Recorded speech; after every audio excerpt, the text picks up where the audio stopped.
golek bapak, wong bapak ki ya lunga tanpa pamit. Apa ya jek lakone kaya biyen apa piye? Anggap lunga tanpa pamit, lunga tanpa pamit. Kaya aku lan Kakang lan Simbok ayo bingung to, Kang. Ya mestine bapakmu ki ya aja dipanyangka sing ora becik.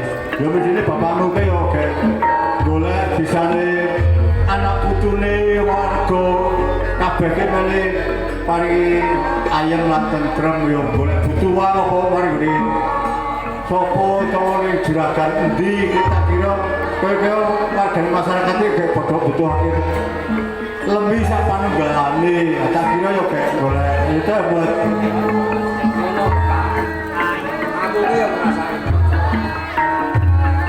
ora saiki urip perabesane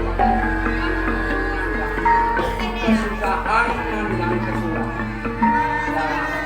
cawaran ki aku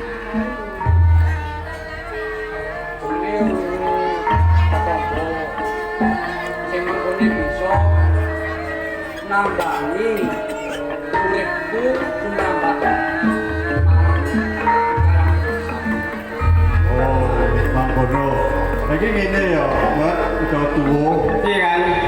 aku ki nang kebon kono ki nang batinku kok ora kepenak aku mulih ki jebule Simbok agek nangis-nangis lah sing di pikir-pikir ya termasuk awake dhewe iki awake dhewe gedhe ora nang omah Simbok rumangsa kedhewetan urip nang omah dhewe terus ya sing goleki bapak sing sakcara suwi wis ora urung bali muga-muga wae sapungkure awake dhewe iki bapak wis duwe batin sing kudu arek mulih ngono kuwi kan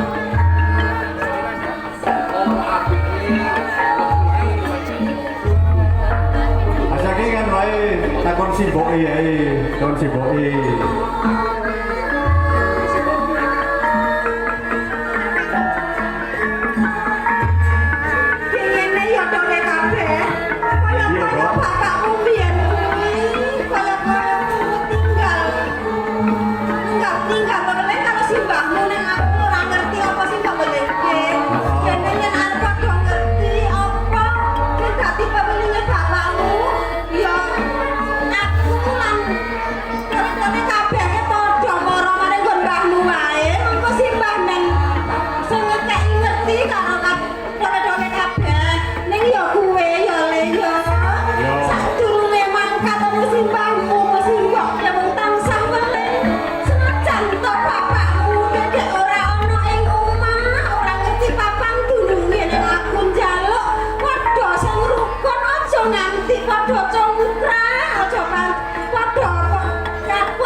kaya dhewe ngene ya, Mbok.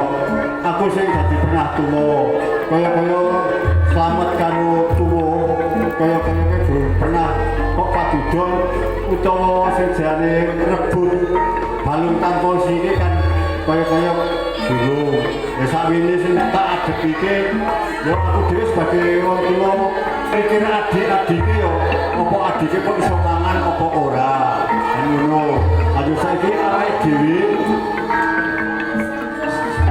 teko orang gone simbah mbok menawa bapak biyen duwe weling sing kira-kira kanggo ngurahapi keluarga ini hotel mbok lha ya pancen ngene yo wis ayo padha maro-maro karo simbahmu ya yo nek aja kesian mbok teko orang simbah ayo mbok sadar kalian kesane simbah ngono ayo padha bebarengan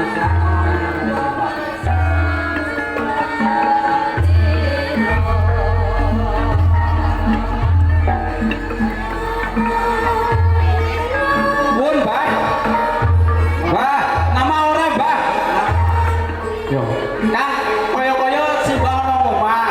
Yo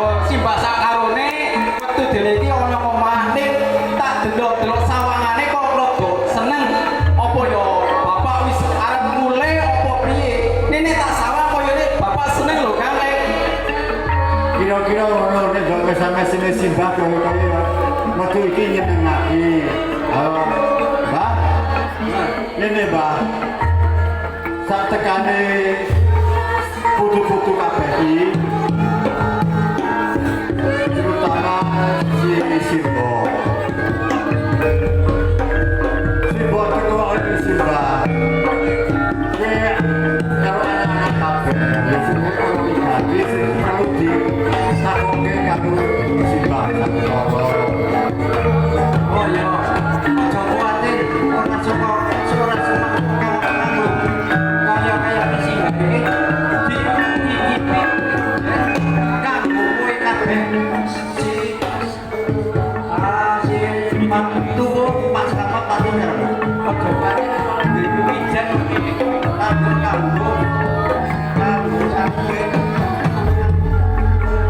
tangan ngono wae bagi pergi dadi urut kupi apa di situ apa di sesokan selamat datang untuk kesempatan ya yo kali Ya, Mbak. Piye, Bu? Ya, terus iki kate kandhane bakmu apa sing itu kuwi bakmu kate ake kaya ngono kuwi. Ayo simbah sing ditokoke karo putu-putuke apa wae, Mbak?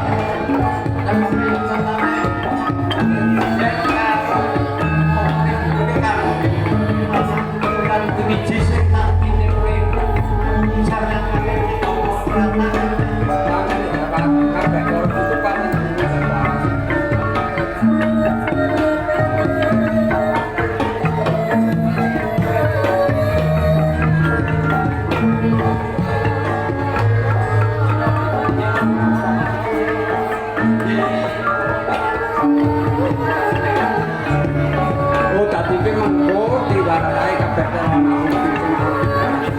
itu Pak. Mengko tadi mengko sing wijen kang tadi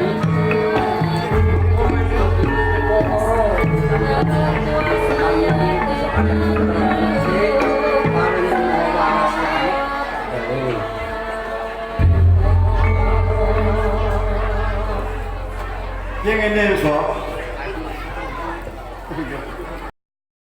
Kang teguk piye iki?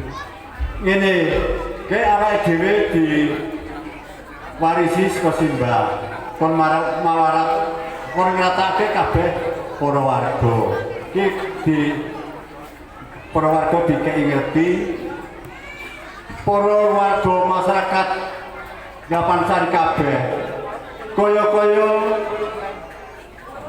paripurnane adicara para warga masyarakat Glapansari yen arep mulai tetanen wis aja padha samar aja padha bingung sebab wijen saka simbah-simbah ketinggalan para leluhur wis diparingke marang kowe kabeh puja sesanti jaya-jaya wijayanti Glapansari mulya tetep mulya. Amin.